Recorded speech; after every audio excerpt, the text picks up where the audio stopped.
Hello, everybody. Welcome. Welcome to Discovering Nicole, where we talk about all things addiction recovery. Come on in. Come on in. Take a seat. Let's chill for a while. Okay, so my name's Nicole. I'm a person in long-term recovery. My sobriety date is July 13th of 2015. And welcome to my YouTube channel and my Facebook, because we're on both. So what's up, Facebook? What's up, YouTube? You guys can stay on either platform or you can come over to one or the other. It doesn't matter. I can see all y'all's comments. I wanted to talk to you guys about the mass hysteria and propaganda that the news outlets are reporting about rainbow fentanyl going into your children's trick-or-treat baskets. So come on, come all, let's hang out. So I'm a professional. I'm a drug addict in recovery. Can we agree that if you've never done drugs, if you don't have experience, you shouldn't be the person to be talking about the situation, okay?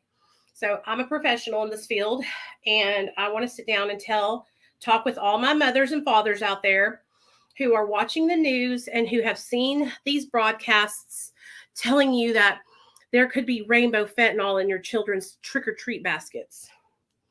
Okay, so well, first of all, let's look at what this rainbow fentanyl looks like. Okay.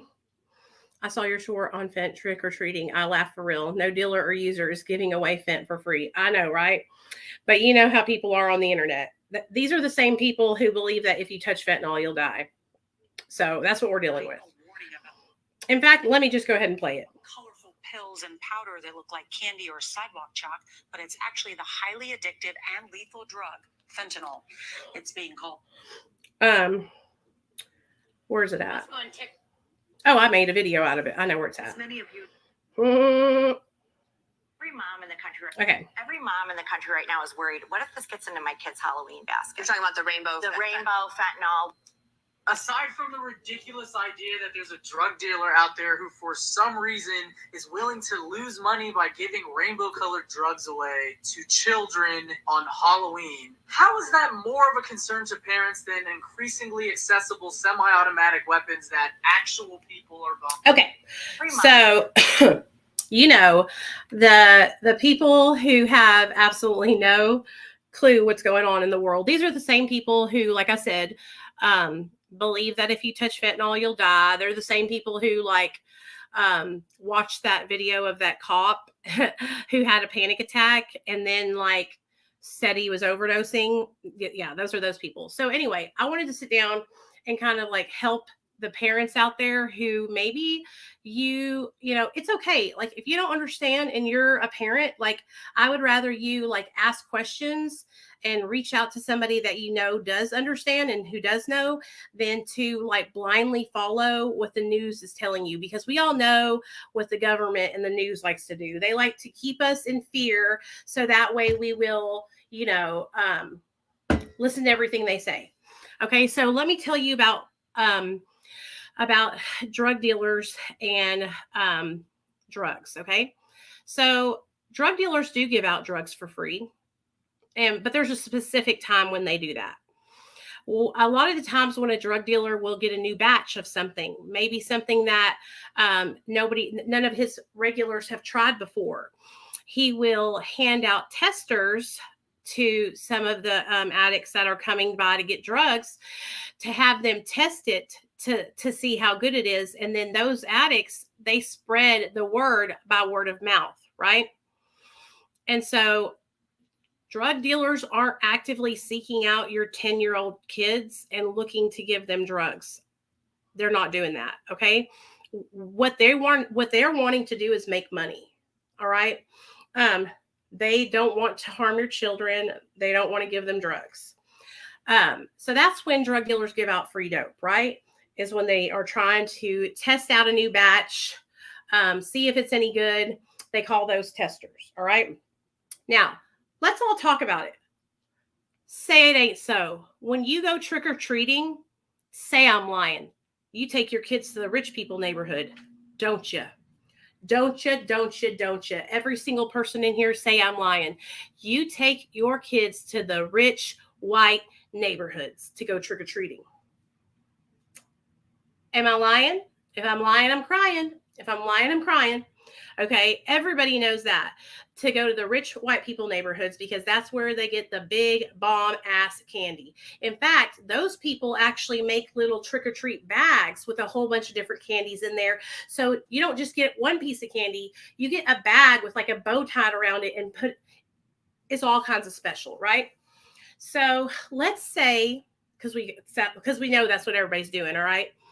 Let's say you're going trick-or-treating and you come home and you're checking your child's candy, because we always check our kids' candy no matter what, right? We check for open wrappers, loose candy at the bottom. I always get rid of the loose candy and the stuff that's like been opened up and messed with, everything else is cool.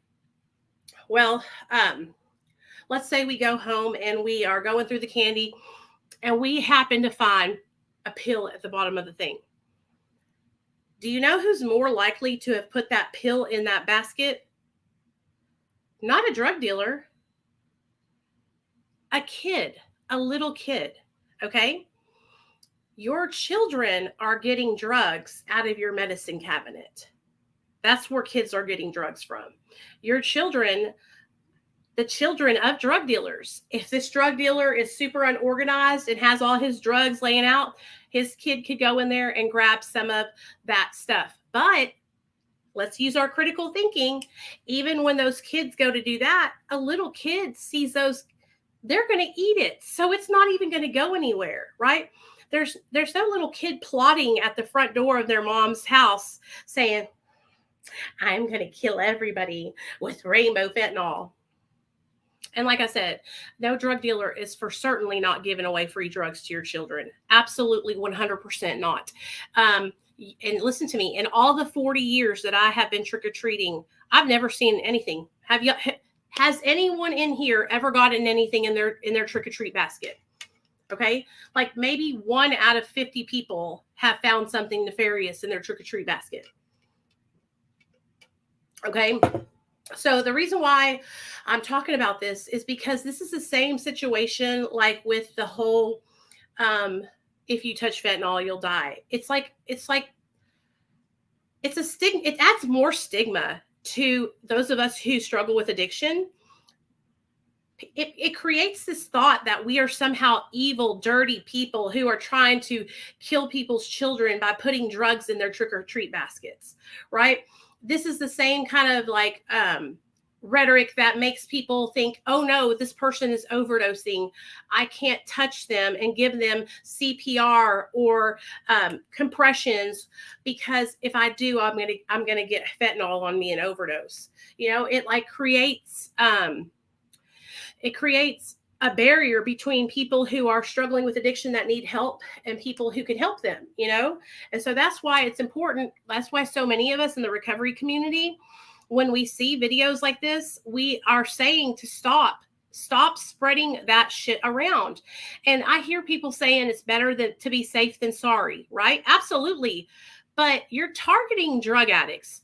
You could say, hey guys, it's October. It's coming up to Halloween. We all need to make sure that we check our candy and be extra aware of our surroundings. If anything, I would be more afraid of your child being kidnapped and sex trafficked before I would be of them finding rainbow fentanyl in their damn trick-or-treat basket. Do you know what I'm saying? And so, drug dealers are businessmen, right? They are trying to make money, double their profits. And so they're not just wasting drugs on little kids. I had to come on here and talk about that a little bit. So I had no idea that so many people were talking about it on TikTok. Of course, they're stitching my video, which is fine. It doesn't make me mad or anything. I just saw it and I thought, why are they stitching my video? I didn't say anything wrong, but it's the same people, like I said, who say that you can overdose from touching fentanyl.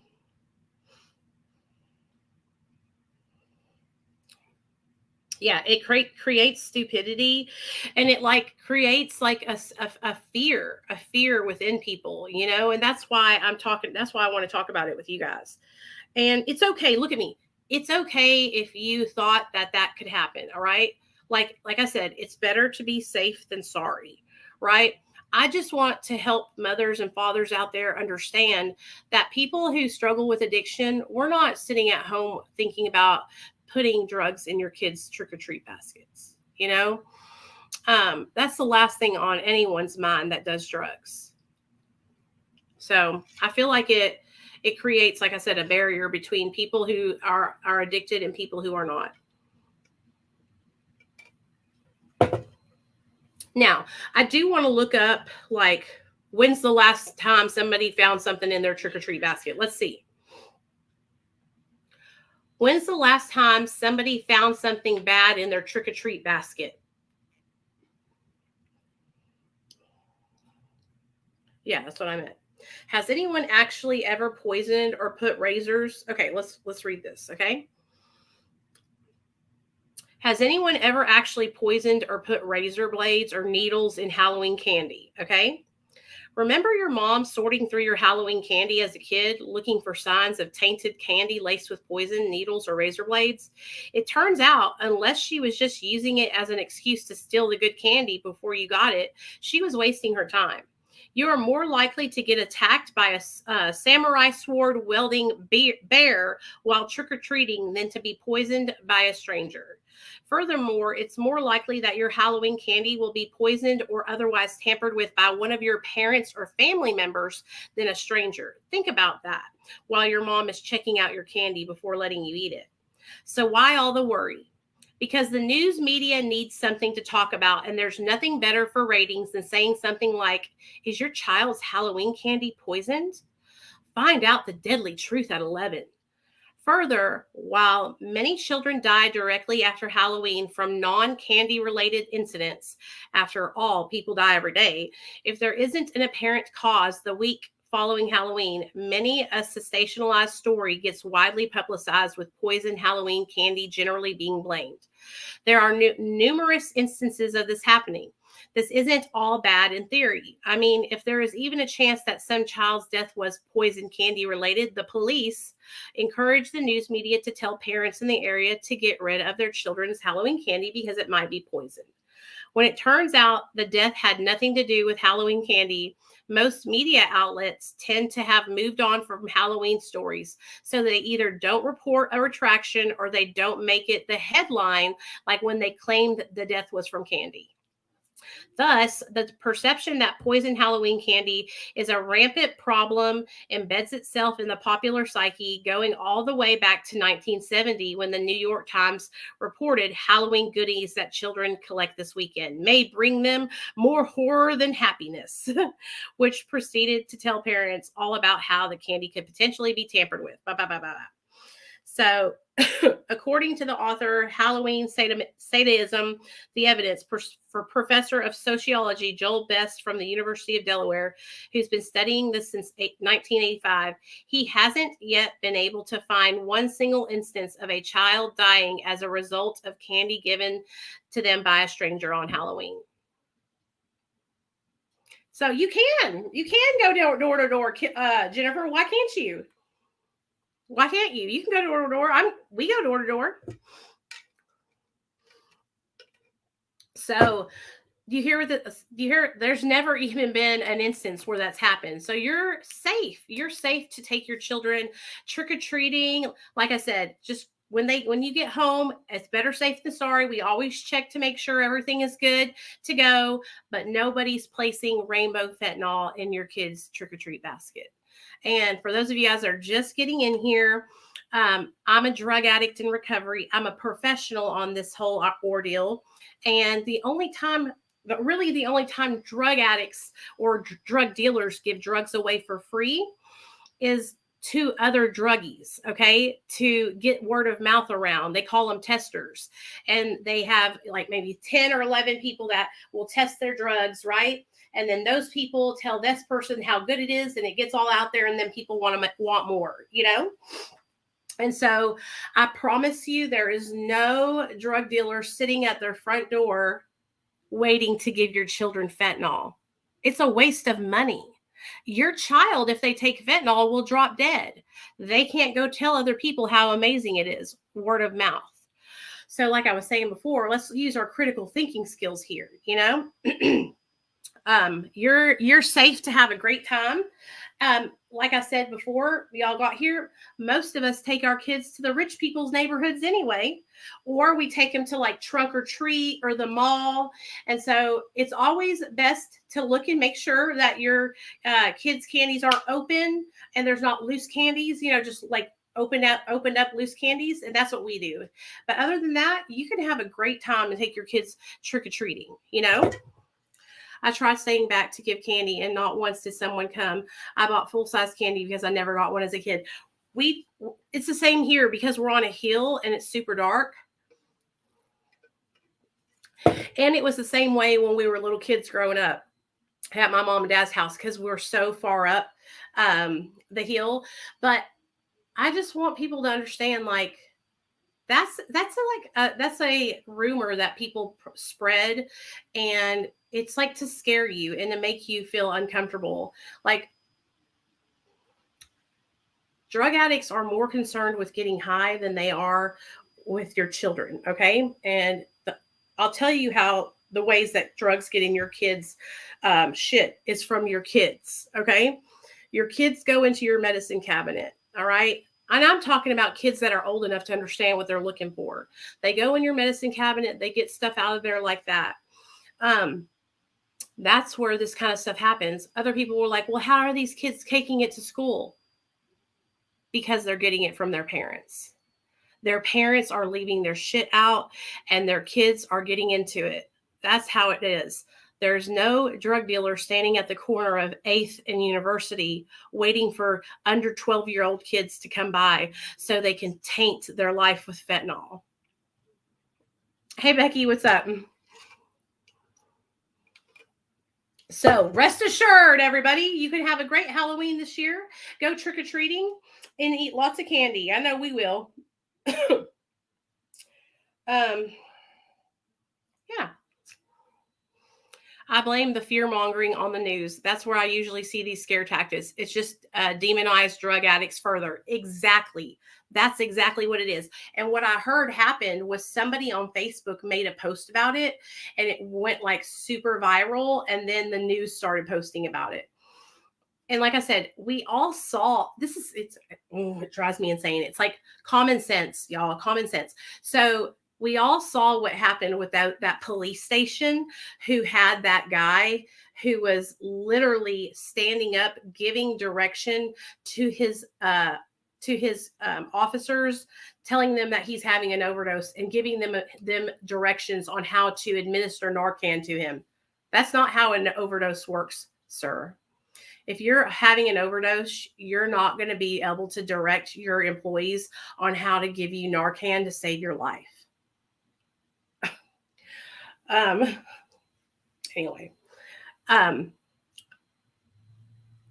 also, I was talking about how like not educating your kids and like keeping them like sheltered is not good. Just so y'all know, like sheltering your children from the truth, that creates kids who are wanting to rebel. Okay. When they get old enough and they have the ability to go against the grain, then they start going against the grain. And so I showed my son, I said, these are these rainbow pills that they're making. Have you ever seen anything like this? And my son was like, no. And I was like, do those look like candy or do they look like pills? And Nate was like, no, they look like pills. They have the, the M on them and everything. And I was like, okay, well, this is fentanyl and it's deadly. And I showed Nate the, what it looked like, so he would know. But my baby is smart. He, wouldn't just take something like that from somebody. I'm glad that I talked to him about it and I educate my son about it. And I'm not a person who's like afraid to share with him about like these kind of things. And that's why, Like I said, I didn't get that education. And when I was old enough, I rebelled and I was seeking it out. I remember my mom and dad would not let us watch MTV. So guess what I was doing? I was sneaking so I could watch MTV. And so I just want parents to understand that, like, if you have kids, the best thing you can do is try to educate your children so that way they can be prepared and they can know what to look for. And that way they're not caught off guard and they're not curious, because curiosity killed the cat. Okay. That's how I got addicted to drugs, was because I was curious. I was curious. I saw people using them. I wanted to try them out too. I had low self-esteem. That's another thing. Building your kids up, helping them to have a solid self-esteem, solid self-worth. Okay. Because they're not going to be seeking out validation from other people and wanting to be a part of. Right. And so help build them up so that way they don't go down the same road that I went down. You know, me too, girl. I went wild too. I think a lot of us did. And, you know, that's why I want to make sure that I help Nate to have confidence in himself, so that way he knows without a shadow of a doubt, like, he doesn't have to do anything to be cool for anybody, you know. So anyway, I just thought I wanted to talk about that, you guys, because I thought it was really important since I saw all of this crap, you know, going on.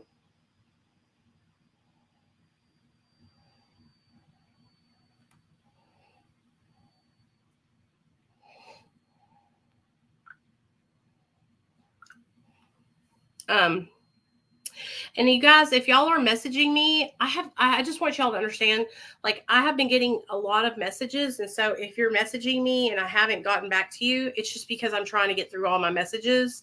Or if you messaged me and you wanted to do something special, like, please just message me, because I can't do it's just a lot of messages, you know. It's on TikTok. It's the last video I stitched. I need to, honestly, I did so many videos on there, you know. Becky, oh my God, what happened?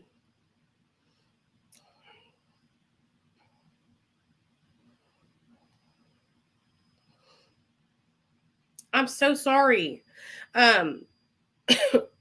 My sister, she lost her little Chihuahua dog. His name was Booster, probably a couple months ago. And I made her like a collage video with all these pictures of him, because he was basically like a human, you know. I think he had something similar, like a tumor that they would have to operate on and it couldn't be operated on. So I'm really, really sorry, girl. Like, for real. That's like losing a human. Are you gonna I hate, I'm not trying to be funny, but are you gonna get a new dog, or, you know, like maybe adopt one from the pound that needs a home? That's always a good thing, you know, to help with you healing. Really, Ray? I'm so sorry. Is that a picture of your cat? Oh no, that's not. I'm sorry to hear that, man. We actually had our dog got ran over. I've never had a dog get hit before, but my husband and my son took Onyx out with them, and it was dusk, and he never ever does this, but he ran across the street, and he was like, they were on the top of a hill, and so a car came over that hill right as he was running and slammed him. It's so sad. It makes me so sad. But that was a couple months ago too. It happened when I was on a live stream, and actually Neil came in and told us about it, and he was really upset, because that's my husband's dog. Hey, thanks, Sandra. I appreciate that.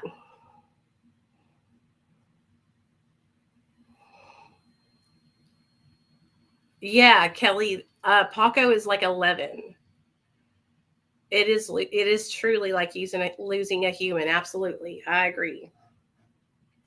And thank you, girl. I have been my hair has been a long process. So I usually, during the summertime, I would usually balayage it blonde, right? for like 3-4 summers in a row. And this year I said, I'm not going to do it. I'm going to grow my hair completely out, get rid of all the blonde, and just be my natural hair color. And so this is just my natural hair color. I'm coming in white on the sides.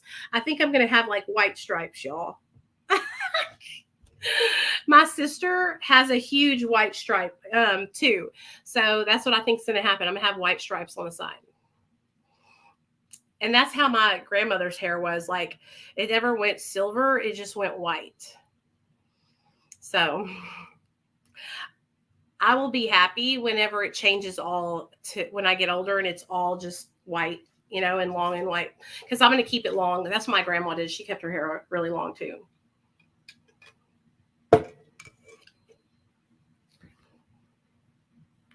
Paco is like us. I literally, he sleeps with us at night. And every night before we go to bed, I'm always like, where's Paco? You know what I mean? Like, we all check to make sure he's in the bed. He's always like in between me and my husband, or laying on top of Nate. That's a good dog right there, y'all. He's a good dog. I love him so much. Let me think. What is this?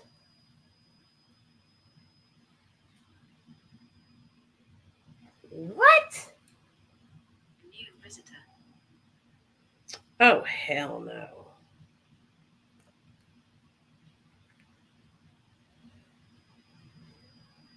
Where's Austin at?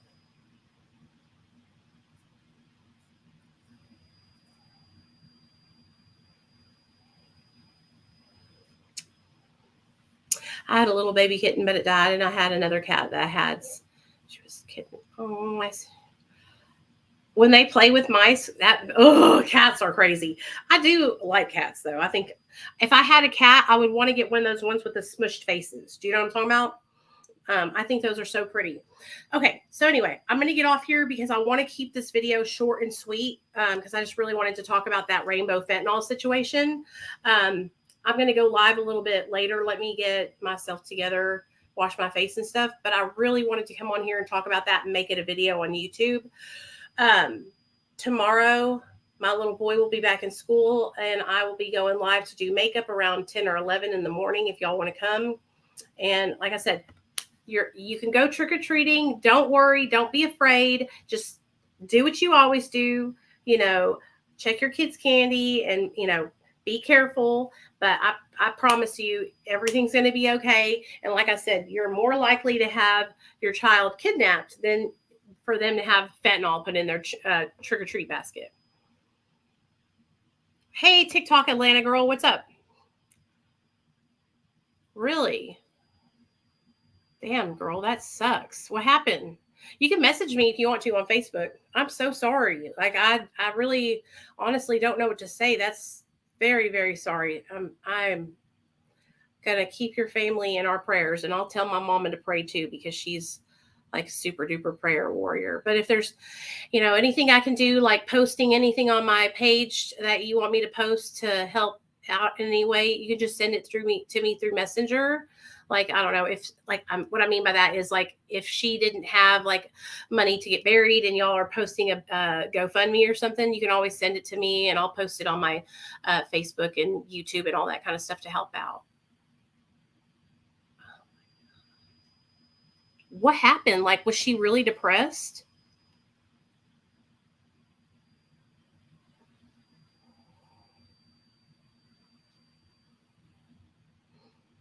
Did she live close to you? Were you and your sister, were y'all really close? Or has she been super depressed and kind of like estranged, you know? Because I know that happens a lot where we get isolating ourselves.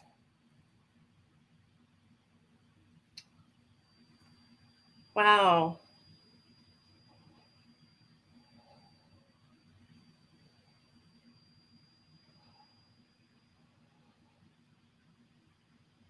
Damn, dude. Did she struggle with addiction at all or no? Oh, she was young. I'm really sorry. I am really sorry. I don't know how to act, because that's super serious.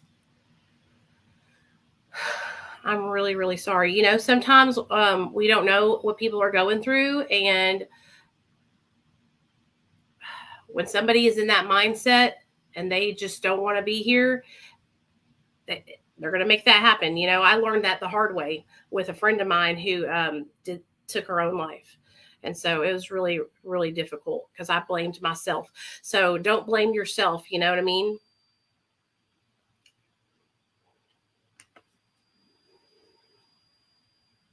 We're all here to support you, and I'm praying for you, girl. Do you post on YouTube at all?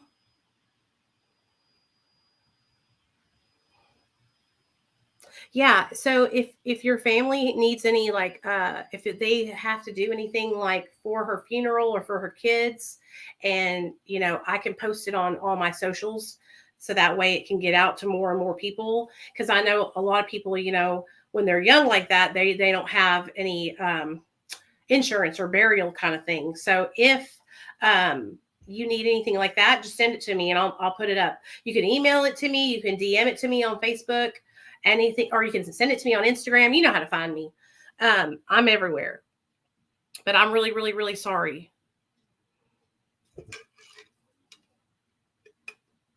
But you guys, I'm going to upload this video.